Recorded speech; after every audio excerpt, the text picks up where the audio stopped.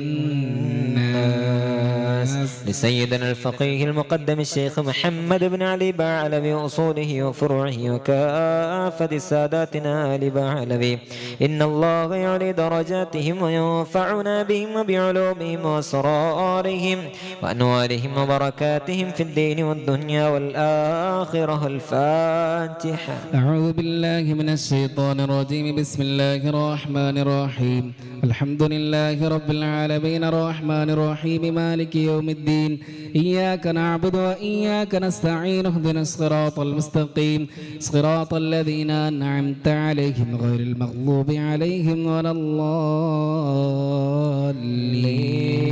آمين. ثم إلى حضرة أرواح جميع ساداتنا الصوفية أينما كانوا وحلت أرواحهم بأن الله يعلي درجاتهم وينفعنا بهم وبعلومهم وأسرارهم ويلحقنا بهم في خير ولطف وعافية. الفاتحة. أعوذ بالله من الشيطان الرجيم بسم الله الرحمن الرحيم الحمد لله رب العالمين الرحمن الرحيم مالك يوم الدين إياك نعبد وإياك نستعين اهدنا الصراط المستقيم صراط الذين أنعمت عليهم غير المغضوب عليهم ولا الضالين. آمين. لصاحب الراتب الكبير القطب الشهير الحبيب عبد الله بن علوي حداد بعلوي رضي الله عنه وصوله وفروعه بأن الله يعلي درجاتهم في الجنة. الفاتحة. أعوذ بالله من الشيطان الرجيم بسم الله الرحمن الرحيم الحمد لله رب العالمين الرحمن الرحيم مالك يوم الدين إياك نعبد وإياك نستعين اهدنا الصراط المستقيم صراط الذين أنعمت عليهم غير المغضوب عليهم ولا الضالين. آمين. لكافة عباد الله الصالحين ولوالدينا ولكافة المسلمين إن الله يغفر لهم ويرحمهم ويسكنهم في الجنة ويصلح أمور المسلمين ويكفيهم شر المؤذين ويتقبل الله منا ومنكم ويرزقنا وإياكم حسن الخاتمة عند الموت في خير ولطف وعافية.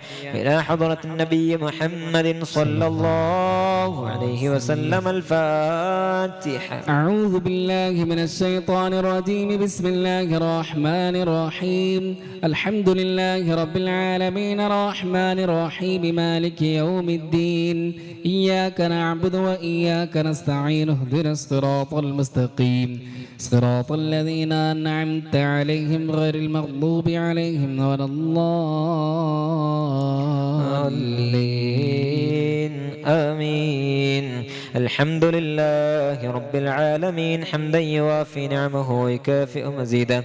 اللهم صل على سيدنا محمد وعلى آله وصحبه وسلم. اللهم إنا نسألك بحق الفاتحة المعظمة والسبع المثاني أن تفتح لنا كل خير وأن تتفضل علينا بكل خير وأن تجعلنا من أهل الخير وأن تعاملنا يا مولانا معاملتك لأهل الخير وأن تحفظنا في أدياننا وأنفسنا وأولادنا وأموالنا وأهلنا وأصحابنا وأحيانا من كل محنة وفتنة وبوس وضير، إنك ولي لكل خير ومتفضل بكل خير ومعت لكل خير يا أرحم الراحمين يا أرحم الراحمين يا أرحم الراحمين. اللهم إنا نسألك رضاك والجنة ونعوذ بك من سخطك والنار. اللهم إنا نسألك رضاك والجنة ونعوذ بك من سخطك والنار.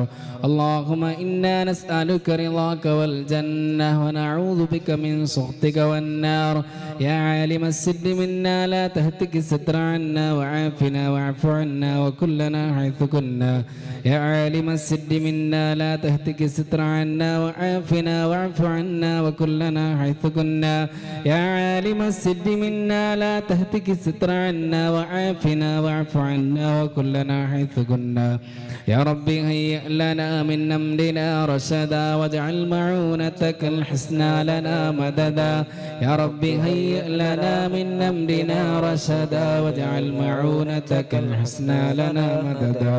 يا ربي هيئ لنا من أمرنا رشدا واجعل معونتك الحسنى لنا مددا. يا حي يا قيوم احيي القلوب تحيا وأصلح لنا الأعمال في الدين والدنيا. يا حي يا قيوم احيي القلوب تحيا وأصلح لنا الأعمال في الدين والدنيا. يا حي يا قيوم احيي القلوب تحيا وأصلح لنا الأعمال في الدين والدنيا. صلى الله على محمد صلى الله عليه وسلم. صلى الله على محمد صلى الله عليه وسلم. صلى الله على محمد صلى الله عليه وسلم. صلى الله على محمد صلى الله عليه وسلم. صلى الله على محمد صلى الله عليه وسلم. صلى الله على محمد صلى الله عليه وسلم. صلى الله على محمد صلى الله عليه وسلم. صلى الله على محمد صلى الله عليه وسلم. صلى الله على محمد صلى الله عليه وسلم. اللهم صل على محمد يا ربي صل عليه وسلم. അള്ളാഹുവേ, ഈ ഹദ്ദാദ് റാത്തീബ് ഞങ്ങളിൽ നിന്ന് കബൂലാക്കണമേ അല്ലാഹ്. أعوذ بالله من الشيطان الرجيم. أعوذ بالله من الشيطان الرجيم. بسم الله الرحمن الرحيم. بسم الله الرحمن الرحيم. الحمد لله رب العالمين. الحمد لله رب العالمين. اللهم صل على سيدنا محمد اللهم صل على سيدنا محمد وعلى آل سيدنا ومولانا محمد وعلى آل سيدنا ومولانا محمد. أمسينا وأمسى الملك لله. أمسينا وأمسى الملك لله. الحمد لله والحمد لله. لا إله إلا الله وحده لا شريك له. لا إله إلا الله وحده لا شريك له. له الملك وله الحمد وهو على كل شيء قدير. له الملك وله الحمد وهو على كل شيء قدير. ربي أسألك ربي أسألك خير ما في هذه الليلة خير ما في هذه الليلة وخير ما بعدها وخير ما بعدها. ربي أعوذ بك ربي أعوذ بك من شر ما في هذه الليلة من شر ما في هذه الليلة وشر ما بعدها وشر ما بعدها. ربي أعوذ بك ربي أعوذ بك من الكسل من الكسل وسوء الكبر وسوء الكبر ربي أعوذ بك ربي أعوذ بك من عذاب في النار من عذاب في النار وعذاب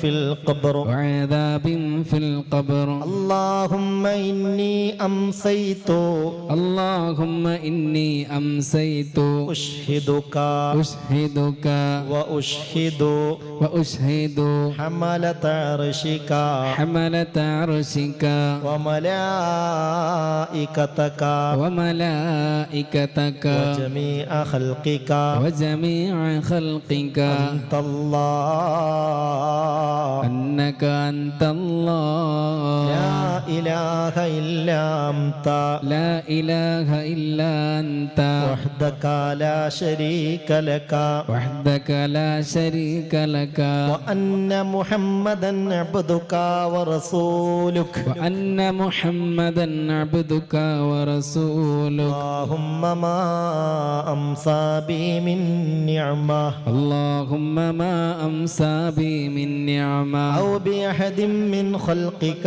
أو بأحد من خلقك فمنك وحدك لا شريك لك منك وحدك لا شريك لك فلك الحمد ولك الشكر فلك الحمد ولك الشكر اللهم بك أمسينا اللهم بك أمسينا وبك أصبحنا وبك أصبحنا وبك نحيا وبك نحيا وبك نموت وبك نموت وإليك المصير وإليك المصير اللهم إني أعوذ بك اللهم إني أعوذ بك من الهم والحزن من الهم والحزن وأعوذ بك من العجز والكسل وأعوذ بك من العجز والكسل وأعوذ بك من الجبن والبخل وأعوذ بك من الجبن والبخل وأعوذ بك من غلبة الدين وقهر الرجال وأعوذ بك من غلبة الدين وقهر الرجال اللهم إني أعوذ بك اللهم إني أعوذ بك من الهم والحزن من الهم والحزن وأعوذ بك وأعوذ بك من العجز والكسل من العجز والكسل وأعوذ بك وأعوذ بك من الجبن والبخل من الجبن والبخل وأعوذ بك وأعوذ بك من غلبة الدين من غلبة الدين وقهر الرجال وقهر الرجال اللهم إني أعوذ بك اللهم إني أعوذ بك من الهم والحزن من الهم والحزن وأعوذ بك وأعوذ بك من العجز والكسل من العجز والكسل وأعوذ بك وأعوذ بك من الجبن والبخل من الجبن والبخل وأعوذ بك وأعوذ بك من غلبة الدين من غلبة الدين وقهر الرجال وقهر الرجال اللهم عالم الغيب والشهادة عالم الغيب والشهادة فاطر السماوات والأرض فاطر السماوات والأرض رب كل شيء رب كل شيء ومليكه ومليكه أشهد أن لا إله إلا أنت أشهد أن لا إله إلا أنت أعوذ بك من شر نفسي أعوذ بك من شر نفسي ومن شر الشيطان وشركه ومن شر الشيطان وشركه وأن نقترف وأن نقترف على نفسي على نفسي سوءا أجره إلى مسلم أو أجره إلى مسلم اللهم إني أسألك العفو والعافية إني أسألك العفو والعافية في الدنيا والآخرة اللهم إني أسألك العفو والعافية اللهم إني أسألك العفو والعافية في ديني ودنياي وأهلي ومالي اللهم استر عوراتي اللهم استر عوراتي وآمن روعاتي اللهم احفظني من بين يدي ومن خلفي وعن يميني وعن شمالي ومن فوقي وأعوذ بعظمتك أن نغتال من تحتي سبحان الله وبحمده عدد خلقه ورضا نفسه وزنة عرشه ومداد كلماته سبحان الله وبحمده عدد خلقه ورضا نفسه وزنة عرشه ومداد كلماته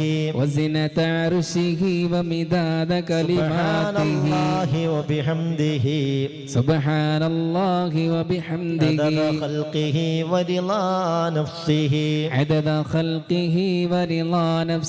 وزنة عرشه ومداد كلماته أعوذ بكلمات الله التامات من كل شيطان وهامة ومن كل عين لامة أعوذ بكلمات الله التامات من كل شيطان وهامة ومن كل عين أعوذ لامة بكلمات الله التامات من كل شيطان وهامة أعوذ بكلمات الله التامات من كل شيطان وهامة ومن كل عين لامة ومن كل عين لامة أعوذ بكلمات الله التامات من كل شيطان وهامة أعوذ بكلمات الله التامات من كل شيطان وهامة ومن كل عين لامة ومن كل عين لامة سبحان ربي العظيم وبحمده سبحان ربي العظيم وبحمده سبحان ربي العظيم وبحمده سبحان ربي العظيم وبحمده اللهم إني أسألك مما عندك اللهم إني أسألك مما عندك وأفض علي من فضلك وأفض علي من فضلك وانشر علي من رحمتك وانشر علي من رحمتك وأنزل علي من بركاتك وأنزل علي من بركاتك اللهم إني أسألك مما عندك اللهم إني أسألك مما عندك وأفض علي من فضلك وأفض علي من فضلك وانشر علي من رحمتك وانشر علي من رحمتك وأنزل علي من بركاتك وأنزل علي من بركاتك اللهم إني أسألك مما عندك